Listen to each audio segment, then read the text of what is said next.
Hi, Nathaniel. Pam Huntington here, and I'm going to give you a little bit of feedback about your course, particularly week 2.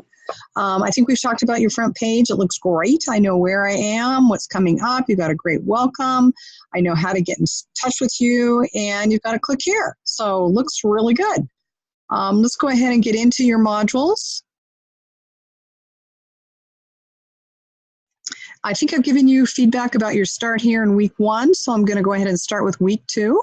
And I see that you've got your objectives, and you will need to have a congratulations about what's completed for the week. So they're called bookends. You start with the objectives and you end with a congratulations page. So no worries, you can add that. You've got a discussion board, some more content, discussion content, some quizzes.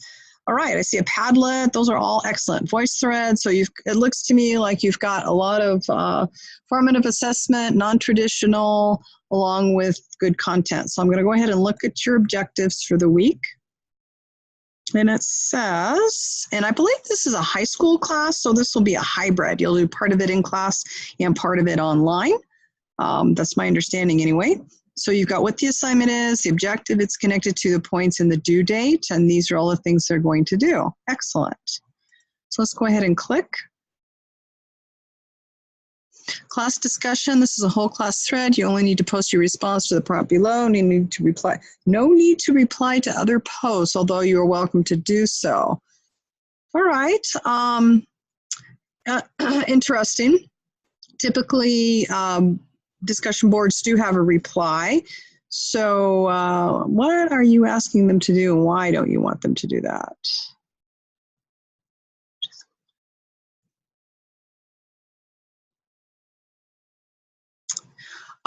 You might have to teach them how to attach a screenshot. It may not be obvious, and you can't assume that they all have phones, so you need to give them some directions about what to do if they don't have a way to take the screenshot. What I usually do is just have them come to my office and I will help them with that.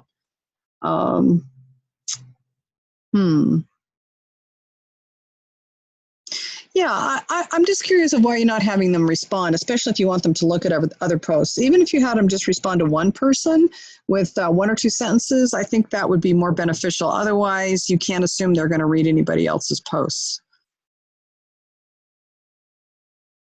Assigned reading. Read who, what, when, where, and writing rituals. Okay. Tips and tricks for discretion. Be prepared to discuss your, okay, so I'm assuming that's from their textbook. Be prepared to discuss your own writing habits in class and online. All right, I love that. So you've told them what to read, why they're reading it. You may, I know for our English course, there really isn't an objective to attach this to, but you might tell them why they're reading it to maybe help them understand themselves better so they can become better readers. Videos on minimizing distractions when writing. Watch these short videos on reducing distractions. Okay.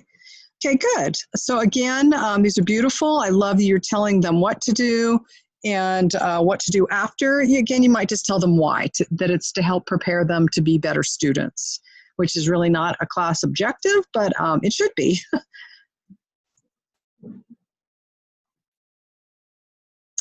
Okay, so small groups. Okay, so I'm assuming somewhere in week 1 you told them how to get into their groups. So you might just remind them how to do that. Okay, and so once they get in, they're doing another discussion post, and this one they are replying, and you told them what to reply to. Okay, and you actually gave them a model. I love that. Students, anytime we can give them an example of what we want them to do, that is really, really beneficial. I try to do that every time I do it. Did you create a rubric? Let's see. And you did. Awesome. Rubrics are very helpful. They submitted thoughtful posts, submitted thoughtful. Okay, good. Excellent. I like it when you help students know what they're doing by using a rubric. Voice thread, working in a new place. Find a new place to work on some of this week's module activities. One would be one with Wi-Fi, obviously. After trying to get some work done there for a while, record a voice thread response from the new location. Great. So again, we're teaching them how to be good students, so you just might want to remind them of that. And if they did not use VoiceThread in Module 1, you're going to have to teach them how to use VoiceThread. And again, that could be a simple page that you are just explaining how VoiceThread works, what it is, and what they need to do. And I would also give them the option that if they have difficulties technology, what do they do then? Do they come see you? Where do they go if they cannot make VoiceThread work?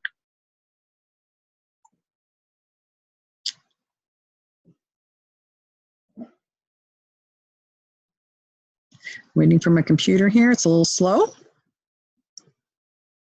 There we go. Survey. What do you think was the occasion on which the 3 essays were written? Okay, read the 6 provided essays, all of which were written by students for the same occasion. Okay, then what am I doing? Complete the survey by guessing what occasion, purpose. Okay, I like that. It's a great use of a survey. All right. Again, you might want to let them know why they're doing this, because they may be doing these different genres within the class, so it's kind of a preview of what's coming. I always like to tell students what they need to do, how they need to facilitate it, and why they're doing it. What, how, and why. But that was a great use of a survey. I like that. I might have to borrow that idea myself. Okay, Padlet. I love Padlet. What patterns do you see in the essay 6? Okay, double click anywhere. Good, you told them how to do it, what to do. All right, again, just remind them of why they're doing this. Maybe they will be looking for these own patterns in their own writing. Patterns are something they need to be aware of. I used to teach patterns in English 85. I don't necessarily overtly teach them in English 1A, but maybe you did in Module 1, so you might have to remind them, or if you didn't teach it, just give them a quick lesson on patterns. Or maybe you did it in class, and you might tell them that as well. If you taught it in class, just remind them that it was a class lecture. Okay, and then you're back to group discussions, and I have the same comment here. These are wonderful. Just, again, tell them why they're doing it. And before we get to the week 3 objectives, we just need a page that says, congratulations, you've completed XYZ in week 2, and here's what's coming. So awesome. I think you're on a good roll here with what to do. I see that you have enough to fulfill your Carnegie hours. And again, I think this is a hybrid class. The only other suggestion I might make, and this is optional for you, but if you wanted to add how the assignments that you're having online connect to what you've done in the classroom. Sometimes that's helpful to remind students to make those connections, especially if they miss a class, then they're going to have to get with you to figure out what they missed. All right, so I hope that was helpful. You can chat with me more about your course during my office hour or doing a private Zoom if you want to schedule that at your convenience. Otherwise, keep going. Things are looking really good.